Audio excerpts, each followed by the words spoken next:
Bwana Yesu asifiwe. Ninakusalimu kwa jina la Yesu Kristo popote mahali ulipo unapotufuatilia kwenye mitandao yote ya kijamii. Tumekuja tena tuzungumze na wewe neno la Mungu mahali popote ulipo. Neno la Mungu linatusaidia sana kwenye maisha yetu. Neno la Mungu linatupatia nguvu ya kuendelea mahali tunapokuwa tumechoka. Na ujumbe wangu wa leo unasema makusudi ya Mungu hayawezi kuzuilika. Nina tamani utambue kwamba Mungu anayo makusudi kwa wewe. Yaani wewe upo kwa sababu ya makusudi ya Mungu. Unaishi kwa sababu ya makusudi ya Mungu. Yaani kuna kusudi la Mungu ameliweka ndani yako ambalo Mungu ameruhusu wewe uje litimie kwenye maisha yako ukiwa hapa duniani. Bwana Yesu asifiwe sana. Kwa natamani ujue kwamba wewe unayeishi au wewe unayenitazama, wewe unayenisikiliza, wewe ni mpango kamili wa Mungu kuwepo. Na unaishi kwa sababu ya mpango wa Mungu kuwepo. Na asingelikuwa Mungu, wewe usingelikuwepo. Lakini upo kwa sababu ya makusudi ya Mungu. Lakini ninaposema kwamba makusudi ya Mungu hayawezi kuzuilika, ninamaanisha kwamba wapo watu ambao wanaweza kujaribu kuyazima makusudi ya Mungu kwenye maisha yako. Lakini nataka nikwambie, ulitumaini neno la Mungu na kulitegemea neno la Mungu, na yale Mungu aliyoyakusudia kwenye maisha yako lazima yatatimia kwa jina la Yesu. Tufuatane pamoja na mimi kwenye neno la Mungu sasa, kitabu cha Ayubu. Kitabu cha Ayubu. Ayubu sura ya 42. Kitabu cha Ayubu 42. Na Ayubu 42 na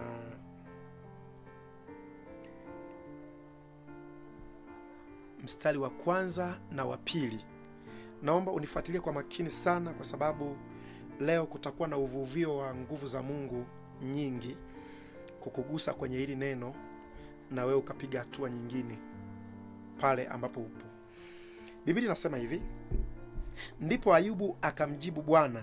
Hii ni Ayubu 42 mstari wa kwanza na wa pili. Anasema, ndipo Ayubu akamjibu Bwana na kusema, najua ya kuwa waweza kufanya mambo yote, na ya kuwa makusudi yako hayawezi kuzuilika.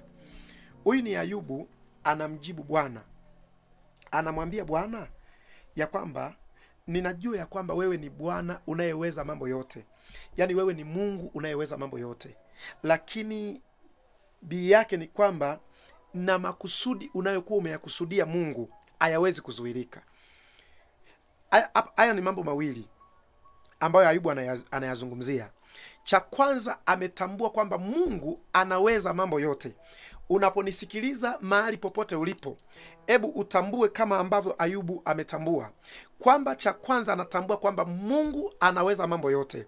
Pengine kuna magumu kwenye maisha yako na kuna mambo unafikiri hayawezekani kwenye maisha yako, bado haujamshirikisha Mungu. Lakini utakapotambua kwamba Mungu anaweza mambo yote, hautakubali kushindwa kwenye maisha yako. Pengine unakwama kwenye masuala ya kiuchumi ya maisha yako na umekata tamaa, lakini nataka nikwambie, amini ya kwamba kama Ayubu, huyu Ayubu tunayemzungumza hapa kwenye Biblia ni mtu ambaye alikuwa na uwezo mkubwa sana, alafu akapoteza kila kitu kwenye maisha yake. Lakini bado majibu anayomwambia Mungu, anasema, mimi najua kwamba Mungu unaweza mambo yote, na ya kwamba makusudi unayoyakusudia wewe hayawezi kuzuilika. Ijapokuwa alikuwa amepoteza kila kitu, kila alichokuwa nacho alipoteza, lakini aliamini katika Mungu. Upo uwezekano wa kuchanua upya, upo uwezekano wa kuanza upya na akafanikiwa upya tena. Najua ya kuwa unaweza mambo yote, na ya kuwa makusudi yako hayawezi kuzuilika. Popote ulipo unanifuatilia, tambua kwamba mpango wa Mungu na mkakati wa Mungu juu ya maisha yako hakuna mtu anayeweza kuzuia. Endapo maisha yako yatakuwa ni maisha ya kumshirikisha huyu Mungu, Unajua sisi kama wanadamu huwa tunawaza mambo mengi sana, na kwenye maisha tunaoishi tunakuwa na mipango. Hapo ulipo unaponisikiliza, pengine una mipango ya kuhusu kesho, una mipango kuhusiana na mwezi ujao, una mipango kuhusiana na mwaka ujao, na pengine umeshaanza kuandaa mikakati mbalimbali ya kufanya kuhusiana na 2026. Tayari umeshavuka kutoka ulipo sasa hivi, unawaza 2026 ufanye nini. Lakini nataka nikwambie jambo moja, wakati wewe unapanga, ila Mungu anayo makusudi kukuhusu wewe. Ni vizuri ujue usalama wa kesho, ingawa wewe unapanga, usalama wa kesho uko kwenye mikono ya Mungu. Kwa ni vizuri, kwa kuwa wewe unapanga kuhusu kesho, ila haujui kama kesho utafika au hautafika. Hivyo ni vema kumshirikisha Mungu kwenye mambo yako na mipango yako, ambaye yeye anajua kuhusiana na kesho. Bwana Yesu asifiwe sana. Mungu ndiye anayejua kuhusiana na kesho, na Mungu alikuleta duniani kwa makusudi. Yeye ana makusudi yake juu ya wewe, na hayo makusudi ya Mungu hayawezi kuzuilika. Ingawa nimekwambia hapo mwanzo kwamba wapo watu na wapo wanadamu ambao wanajaribu kupinga makusudi ya Mungu yasitimie, lakini nataka nikwambie, Ayubu anasema makusudi ya Mungu hayawezi kuzuilika. Wewe ni mpango wa Mungu kuwepo. Wewe ni makusudi ya Mungu uwepo. Wewe ni makusudi ya Mungu ufanikiwe. Ingawa wapo ambao wanaweza kusimama na kupinga usifanikiwe, ila hawawezi kuzuia kusudi la Mungu. Wanaweza kaibuka wakawa na vikwazo kukuzuia, watakuchelewesha, lakini kusudi la Mungu unayemwamini, Mungu unayemshirikisha mambo yako, lile kusudi la Mungu aliwezi kuzuilika. Bwana Yesu asifiwe sana. Kwa Ayubu ameweka wazi. Ninapenda sana hili andiko na huu mstari ambao Ayubu anasema kwamba najua ya kuwa waweza kufanya mambo yote. Ni mambo yote, sio mambo mawili, mambo matatu. Lolote unaloanza kulifanya kwenye maisha yako, lakini ukamshirikisha Mungu wa mbinguni, uwe unatambua Mungu anaweza kufanya mambo yote. Bwana Yesu asifiwe sana. Mungu anaweza kufanya mambo yote. Kwa tumejifunza hivyo kwamba watu wanaishi kwa sababu ya makusudi ya Mungu, na Mungu ameweka jambo lake ndani ya watu, akitaka watu hao waje kulitimiza hapa duniani hilo kusudi ambalo Mungu anakuwa ameliweka ndani yao. Lakini hebu jaribu kuona kwenye kitabu hiki cha Zaburi. Jaribu kuona kwenye kitabu hiki cha Zaburi.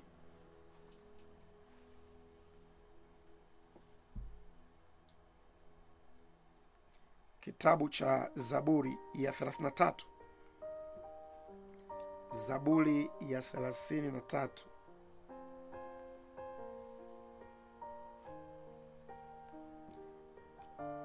Zaburi ya 33 na ule mstari wa 10.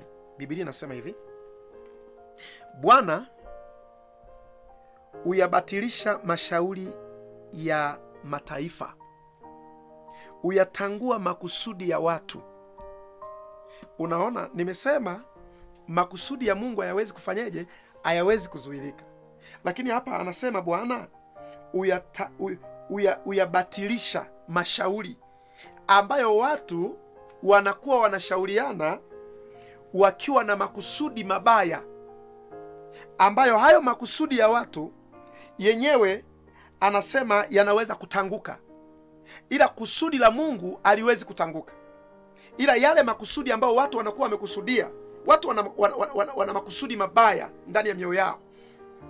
Mtu anaweza kuwa na makusudi mabaya ndani ya moyo wake kukuhusu, lakini unaweza kukutana naye ukakuta ana furaha kabisa na wewe.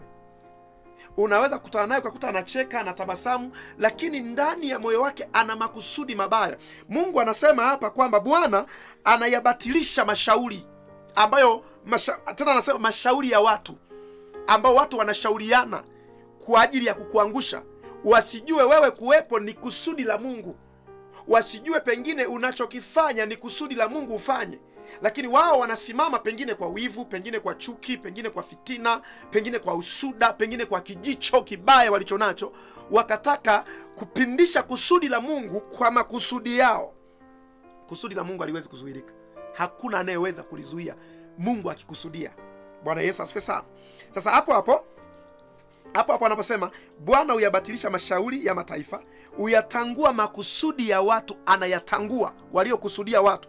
Ina maana kama Mungu atakuwa anatangua makusudi ya watu, lazima makusudi hayo yatakuwa ni mabaya.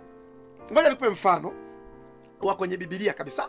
Mfano huu wa kwenye Biblia, maandiko yanasema Mungu alipomuumba mwanadamu akampa agizo, akasema zaeni mkaongezeke, muijaze nchi. Hayo ndiyo yalikuwa makusudi ya Mungu. Wanadamu wakija duniani wazae, waongezeke, waijaze nchi. Hayo ndio yalikuwa makusudi ya Mungu. Sasa utaona kwenye Mwanzo sura ya 11, hebu ngoja niisome, nitarudi hapa kwenye kitabu cha Zaburi. Ile Mwanzo sura ya 11, Mwanzo 11 mstari wa kwanza anasema, nchi yote ilikuwa na lugha moja na usemi mmoja.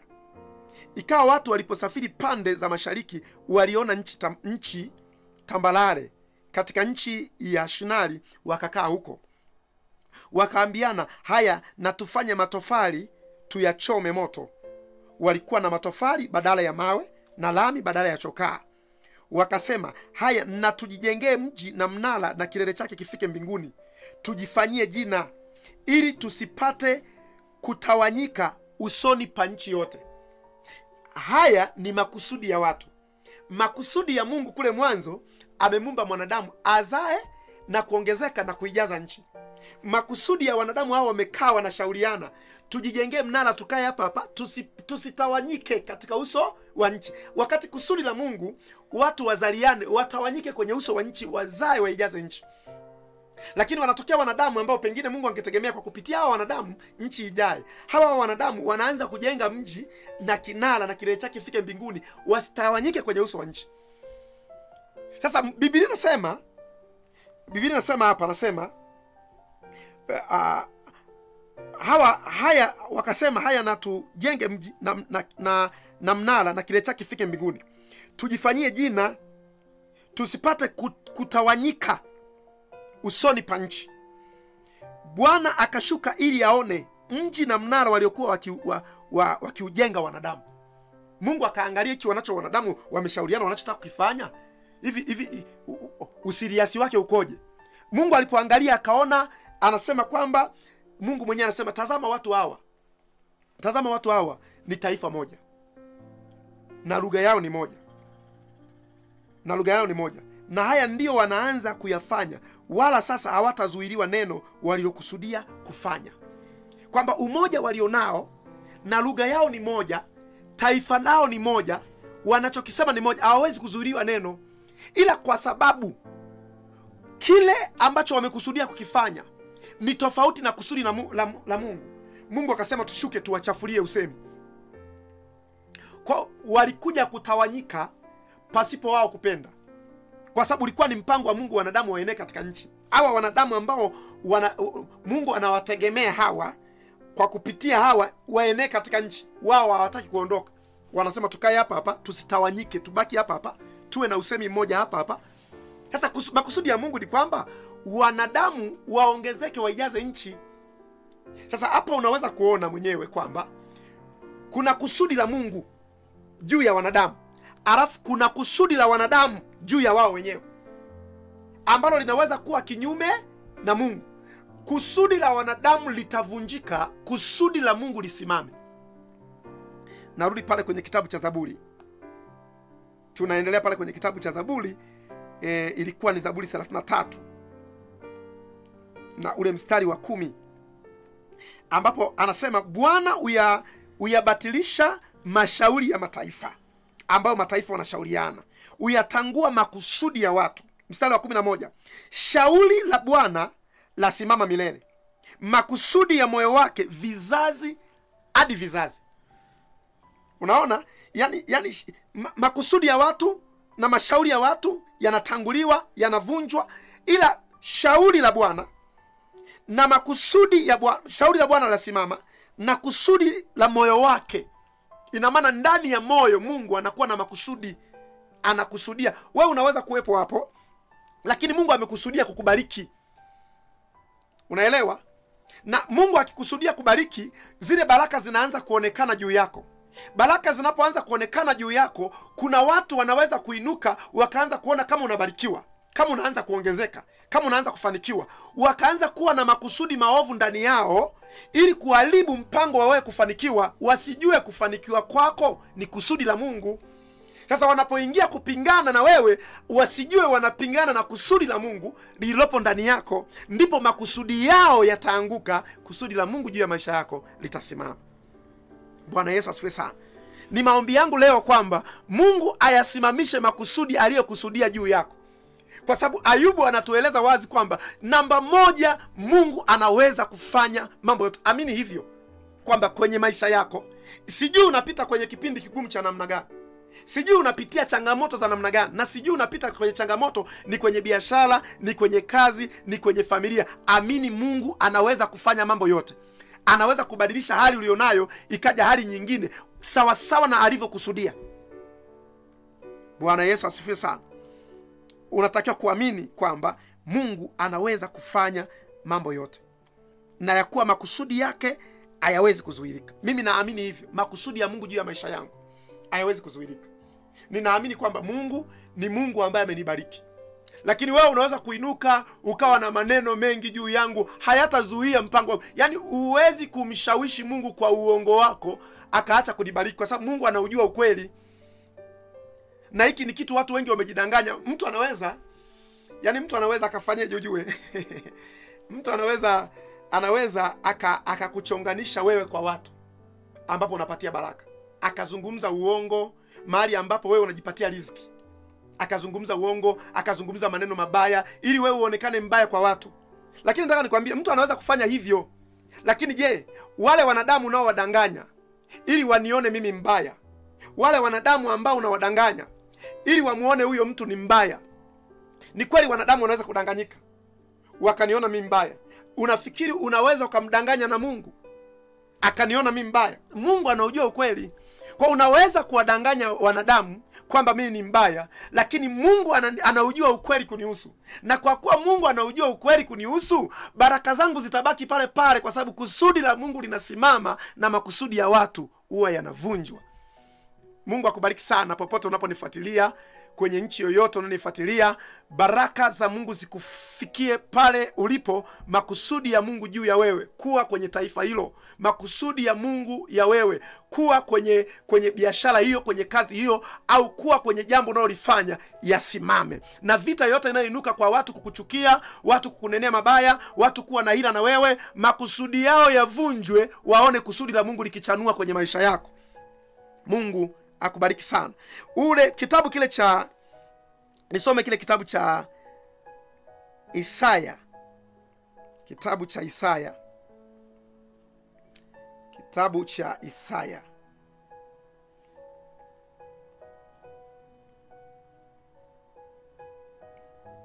Kitabu cha Isaya sura ya 8 na ule mstari wa 10. Isaya 8:10. Ona Biblia inavyosema, fanyeni shauri pamoja, nalo litabatilika. Semeni neno, lakini halitasimama, kwa maana Mungu yu pamoja nasi. Anasema wafanye mashauri wanavyojua. Elewa kusudi la Mungu, kwamba wewe haupo duniani kwa bahati mbaya. Yaani si kwamba wengine wamezaliwa kwa mpango wa Mungu alafu wengine wamejikuta bahati mbaya. Wewe haupo kwa bahati mbaya. Wewe ni kusudi la Mungu kuwepo. Mpaka unaishi ni kusudi la Mungu. Na nataka ujue, ikiwa unaishi na una uhai hapa duniani, wewe una riziki yako duniani. Ambaye hana riziki hapa duniani ni ambaye amekufa. Wewe ukiwa uhai ni mpango wa Mungu kuwa hai, na una chakula chako cha kila siku. Biblia inasema utupe riziki yetu, utupe mkate wetu, chakula chetu cha kila siku. Kwa wewe una chakula chako cha kila siku. Kila siku una riziki yako. Lakini wapo watu ambao wabaya, wanaila mioyoni mwao, wanataka kupinga kusudi la Mungu. Kusudi la Mungu juu ya maisha yako halitaharibiwa, wala hakuna wa kulivunja kusudi la Mungu. Bwana Yesu asifiwe sana. Huwezi kuzuia kusudi la Mungu. Kwa hiyo fanyeni mashauri. Anasema fanyeni shauri pamoja, litabatilika. Semeni neno lakini alitasimama, maana Mungu yuko pamoja nasi.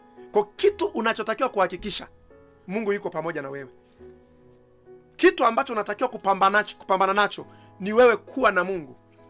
Kama Mungu yuko pamoja, wataongea maneno, watazungumza vyovyote wanavyojua, lakini kusudi la Mungu kwenye maisha yako litasimama.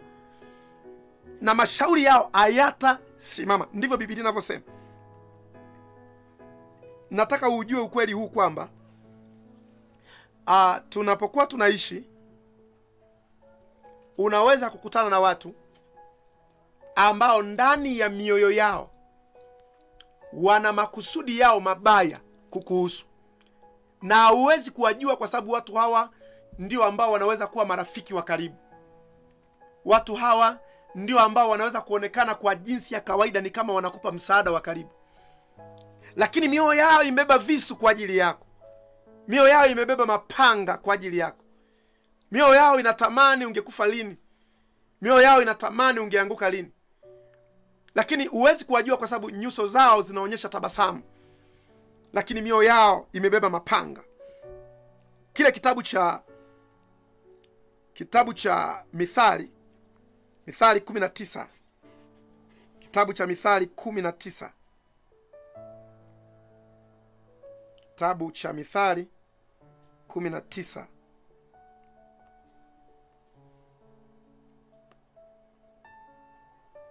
Mstari wa 21. Mithali 19:21. Biblia inasema hivi: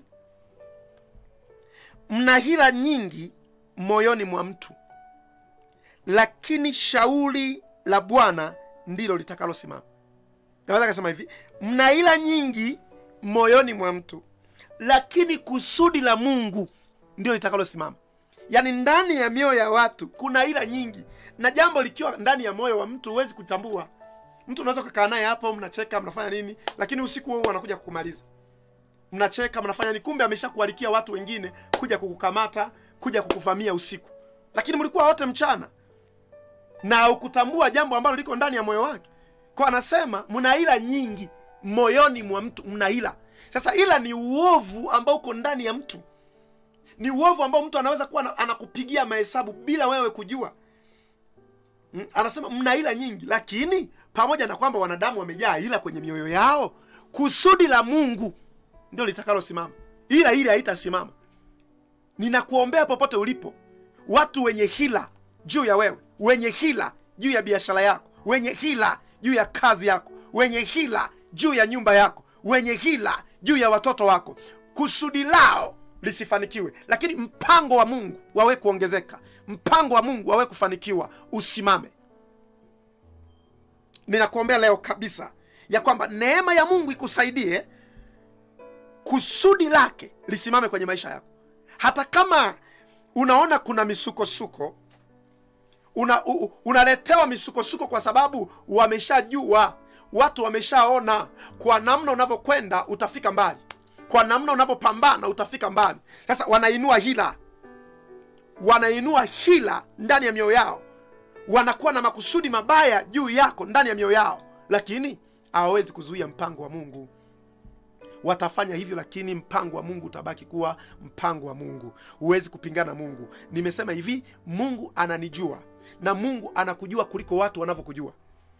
Na kwa kuwa Mungu anakujua, watu wanaweza kukunenea mabaya kwa watu wengine, lakini hawawezi kukunenea mabaya kwa Mungu. Yaani huwezi kumdanganya Mungu kuhusu mtu mwingine kwa sababu Mungu anamjua mtu. Huwezi kuiziba riziki ya mtu kwa Mungu kwa sababu Mungu anamjua huyo mtu. Ni rahisi kumwambia huyu mtu unayemwona hapo ni mwizi, ni tapeli. Hata kama sio tapeli watu wakakuamini, lakini ni ngumu kumwambia Mungu kwamba huyu ni mwizi. Mungu anamjua mwizi na Mungu anamjua mtu wa kweli. Kwa wadanganye watu kunihusu mimi, wadanganye watu. Ila mimi nitakaa na Mungu ambaye anajua kusudi na mimi, na Mungu ataufunua ukweli kunihusu mimi kwa watu hao unaowadanganya. ninakuombea. Sijui unapita kwenye changamoto gani, lakini kipindi hiki cha Sauti ya Ukombozi kwenye studio ya Freedom ni kipindi ambacho kinakwenda kufungua ufahamu wako. Ni kipindi ambacho kinakwenda kufungua maisha yako. Ni kipindi ambacho Mungu ameruhusu kiwepo. Kuna watu wanapita kwenye changamoto nyingi, na hivi ninavyozungumza kuna watu wameshakata tamaa. Umekata tamaa kwenye biashara kwa sababu watu wamekupiga vita. Umekata tamaa kuendelea kwenye ndoa kwa sababu watu wamekupiga vita. Umekata tamaa kuendelea kwenye huduma kwa sababu watu wamekupiga vita. Usikate tamaa, kwa sababu kusudi la Mungu juu ya maisha yako haliwezi kuzuilika. Mungu amewahi kuwa na makusudi na vijana watatu kwenye Biblia. Wanaitwa Shadrach, Meshach na Abednego, ambapo Biblia inasema hawa watu iliandaliwa sanamu ili sanamu hiyo iabudiwe, na wao walikuwa wanamwabudu Mungu. Lakini ona kilichotokea. Wakati mfalme ameagiza kwamba watu wote watakaposikia sauti ya panda, sauti ya zanturi, sauti ya zomari na namna zote za ngoma, kuanguka na kuisujudia sanamu ni lazima. Na mtu yoyote ambaye hataanguka kwenye hiyo sanamu atakwenda atupwe kwenye tanuri linalowaka moto. Shadrach, Meshach na Abednego wakasema wa kuabudiwa ni Mungu peke yake. Unajua kuna wakati unapita kwenye changamoto mpaka unaacha kumwabudu Mungu, unawaangukia wanadamu. Kuna wakati unajikuta umekuwa mtumwa wa wanadamu. Yaani unaacha kumtukuza Mungu, unatukuza wanadamu kwa sababu ya shida ulizonazo. Usitukuza wanadamu. Usiwape wanadamu nafasi ya Mungu kwenye maisha yako. Wanadamu wanatakiwa kubaki wanadamu. Hata wangekuwa na uwezo wa namna gani, wanatakiwa kubaki kuwa wanadamu. Wasichukue nafasi ya Mungu kwenye maisha yako. Shadrach, Meshach na Abednego walikataa. Wakasema hatuwezi kuanguka. Wa kumwangukia ni Mungu tu. Sasa mnakataa. Wakawashtaki kwamba hao watu wamegoma. Mfalme, watu hao ni unawapenda, lakini wamegoma kumwabudu Mungu wako.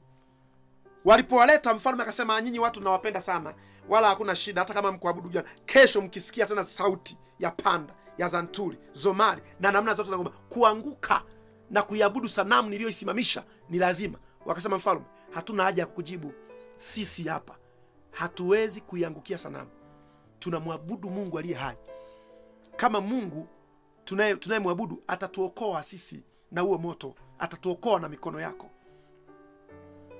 Yani macho makavu wamekataa. Lakini leo unakuta mtu alikuwa anamcha Mungu vizuri, amekuwa hana hela. Unakuta ni kwenye maofisi humu, mtu anakwenda kuomba ajira, ni binti.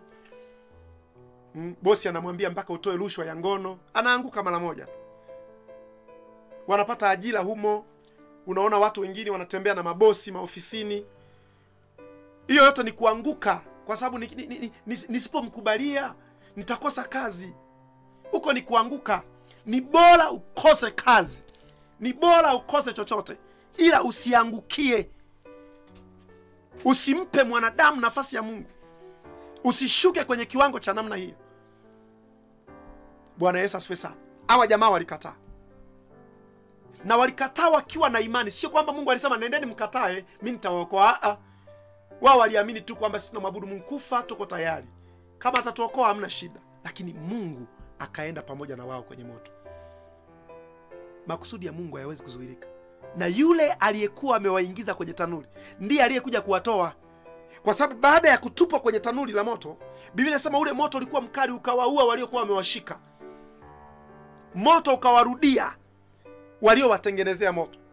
Yaani unapomwabudu Mungu, wanaokutengenezea mabaya yanaweza kuwarudia na yakawaangamiza, alafu wewe ukabaki umesimama. Yaani mabaya walioyatengeneza kukuhusu wewe, kwa sababu wewe uko kwa sababu ya kusudi la Mungu, mabaya yakawarudia wao na yakawaangamiza, alafu wewe ukabaki uko imara. Kwa sababu Biblia inasema, mfalme akasema kwa kuwa wana kiburi, ongeza moto mara 7 uwake. Moto kawaka mara 7. Wakachukuliwa mabaunsa wa kuwabeba, wakawafunga miguu na mikono, wakawapeleka pale. Walipoarusha, Biblia inasema lile tanuru la moto likatoa ulimi. Ule ulimi ukawatafuna wale jamaa waliokuwa wamewashika. Alafu wale walioingia motoni, moto ule ulichokifanya ukakata tu kamba za kwenye miguu, ukakata kamba za kwenye mikono. Alafu jamaa wakawa wanaendelea kutembea kwenye moto, wanasifu Mungu.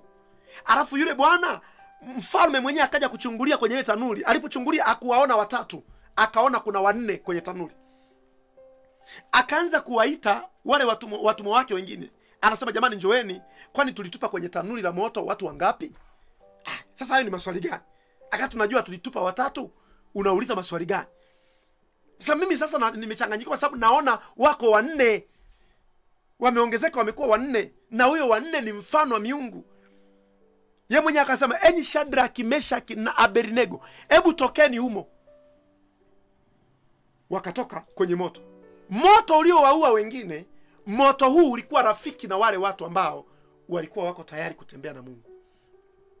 Sijui ni moto wa aina gani unatengenezewa kwenye maisha yako, lakini nataka nikwambie, Biblia inasema Mungu wetu ni moto ulao.